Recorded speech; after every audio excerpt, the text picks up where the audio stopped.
आज की इस चर्चा में एक ऐसी इंजीनियरिंग चुनौती के बारे में बात करेंगे जो आमतौर पर बहुत टेक्निकल लगती है। बात हो रही है aluminium high pressure die casting और खास तौर पर इसके गेट डिजाइन की। ये सिर्फ कुछ सूखे नीरस आंकड़े नहीं है। दरअसल ये एक ऐसी कहानी है जहां हर 1 मिलीमीटर और हर 1 सेकंड का छोटा सा हिस्सा किसी भी बड़े प्रोजेक्ट की कामयाबी या नाकामी तय कर देता है। आइए देखते हैं कैसे। जरा कल्पना कीजिए एक ऐसे दबाव की जो 1000 बार तक पहुंचता हो। जब पिघले हुए एल्यूमीनियम को डाई कैविटी के अंदर इंजेक्ट किया जाता है तो प्रेशर का लेवल कुछ इतना ही एक्सट्रीम होता है। इसको ऐसे समझ सकते हैं जैसे किसी बेकाबू बेहद हाई प्रेशर वाले फायर होस को कंट्रोल करना हो। ये कोई मामूली धातु ढालने का काम नहीं है।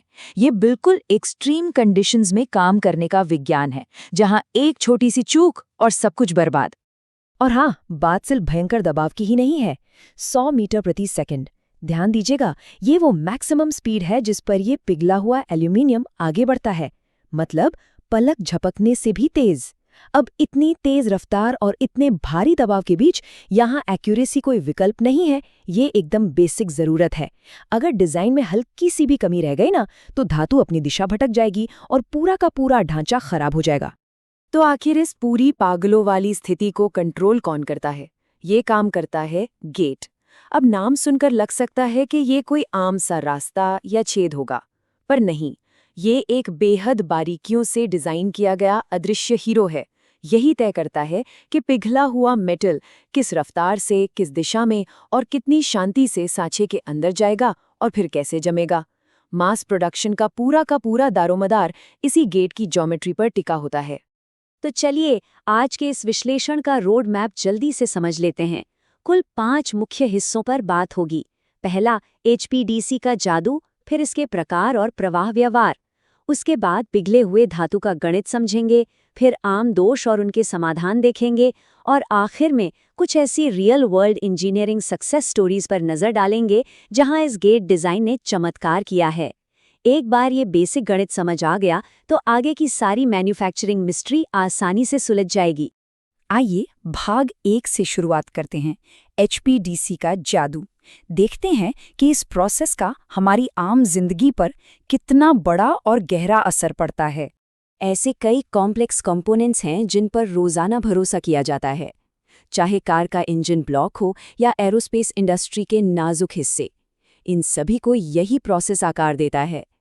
हाई प्रेशर डाई कास्टिंग की सबसे बड़ी खासियत यही है कि ये बेहद कॉम्प्लेक्स शेप्स को एकदम सटीकता के साथ बना सकती है।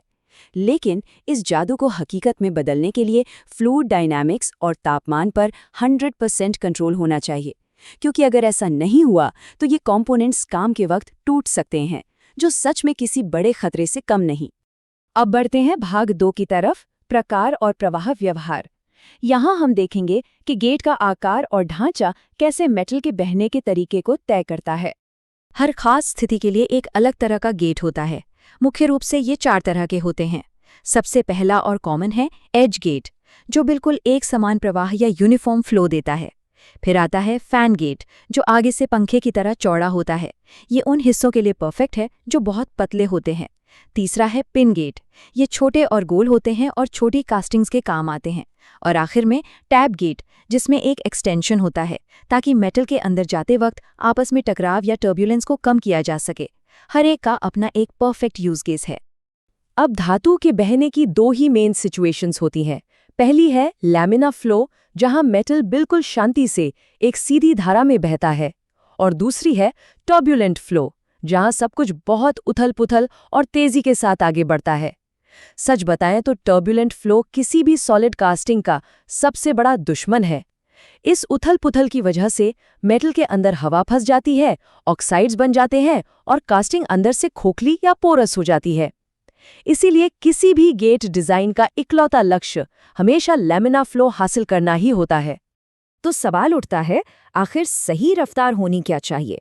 एल्यूमीनियम के केस में ये ऑप्टिमल विंडो 30 से 60 मीटर प्रति सेकंड के बीच होती है। ये अपने आप में एक बहुत ही नाजुक बैलेंस है। सोचिए, अगर मेटल बहुत धीरे गया तो वो सांचा पूरा भरने से पहले ही रास्ते में जम जाएगा, जिसे कोल्ड शट कहते हैं। पर अगर स्पीड ज्यादा ही तेज हो गई तो इस उथल-पुथल और भारी दबाव के कारण पिघला हुआ मेटल उस स्टील के सांचे को ही काटना शुरू कर देगा। चलिए अब एंटर करते हैं भाग 3 में, पिघले हुए धातु का गणित। आइए उस फिजिक्स पर ध्यान देते हैं जो फ्लूइड डायनामिक्स के लिए एकदम ट्रैफिक रूल्स की तरह काम करता है। ये फॉर्मूला किसी भी इंजीनियर का सबसे ज्यादा भरोसेमंद टूल है। रेनॉल्ड्स नंबर को एक तरह का डायग्नोस्टिक टेस्ट समझ लीजिए। ये फॉर्मूला एकदम सटीक भविष्यवाणी कर सकता है कि मेटल का फ्लो स्मूथ होगा या तबाही मचाने वाला टर्ब्यूलेंट। इसमें करना बस ये होता है कि धातु के घनत्व यानी डेंसिटी, उसकी स्पीड और गेट के डायमीटर को गुणा करके उसे धातु के गाढ़ेपन यानी विस्कोसिटी से डिवाइड करना होता है। आइए इस उदाहरण को जरा ध्यान से देखते हैं। इसमें बिल्कुल साफ दिख रहा है कि ये वेरिएबल्स कैसे काम करते हैं। एल्यूमिनियम की डेंसिटी 2700 को 50 की रफ्तार और 0.005 के डायमीटर से मल्टीप्लाई करके जब 0.001 की विस्कोसिटी से डिवाइड किया गया तो रिजल्ट आया 6,75,000। ये कोई छोटी मोटी संख्या नहीं है। रेनॉल्ड्स नंबर का इतना बड़ा आना इस बात की 100% गारंटी है कि फ्लो बुरे तरह से टर्ब्यूलेंट होगा और ऐसे डिजाइन को बिना वक्त बर्बाद किए तुरंत बदलने की जरूरत होती है। इसी गणित में एक और बेहद खूबसूरत और सिंपल सा समीकरण है, कंटिन्यूटी इक्वेशन या निरंतरता समीकरण। ये साबित करता है कि जैसे जैसे गेट का एरिया छोटा होगा, पिघले हुए मेटल को उतनी ही तेज स्पीड से आगे बढ़ना पड़ेगा ताकि फ्लो का रेट कांस्टेंट रहे। यानी ये इक्वेशन मेटल की फिजिकल ज्योमेट्री को सीधे तौर पर उसकी इंजेक्शन स्पीड के साथ जोड़ देता है। अब आते हैं भाग 4 पर, सामान्य दोष और उनके समाधान। जब इस गणित में हल्की सी भी चूक होती है तो प्रॉब्लम कहाँ और कैसे आती है? आइए किसी डिटेक्टिव की तरह इसका विश्लेषण करते हैं। यहाँ पर आती है सबसे बड़ी इंजीनियरिंग दुविधा। ये वाकई एक बहुत ही बारीक बैलेंस का खेल है। अगर कास्टिंग के अंदर हवा फंस रही है, जिसे एयर पोरोसिटी कहते हैं, तो इसका सीधा सा मतलब है कि टर्ब्यूलेंस ज्यादा है और हमें रफ्तार को धीमा करना पड़ेगा। लेकिन अगर मेटल रास्ते में ही ठंडा होकर जम रहा है यानी कोल्ड शॉट हो रहा है, तो इसके बिल्कुल उलट जाकर गेट की स्पीड बढ़ानी पड़ेगी। एक समस्या को ठीक करने गए तो दूसरी खड़ी हो सकती है। बिल्कुल इसी तरह सोचिए, अगर गेट को गलत जगह पर फिट कर दिया तो ये डायरेक्शनल सॉलिडिफिकेशन यानी मेटल के एक दिशा में जमने की नेचुरल प्रोसेस को ही रोक देता है। इससे अंदर सिकुड़न आ जाती है, जिसे श्रिंकेज पोरोसिटी कहते हैं। और दूसरी तरफ, जैसा पहले बात की, अगर रफ्तार हद से ज्यादा हो तो वो मेटल अपने ही सांचे को काटने लगता है, जिसे डाई इरोजन कहा जाता है।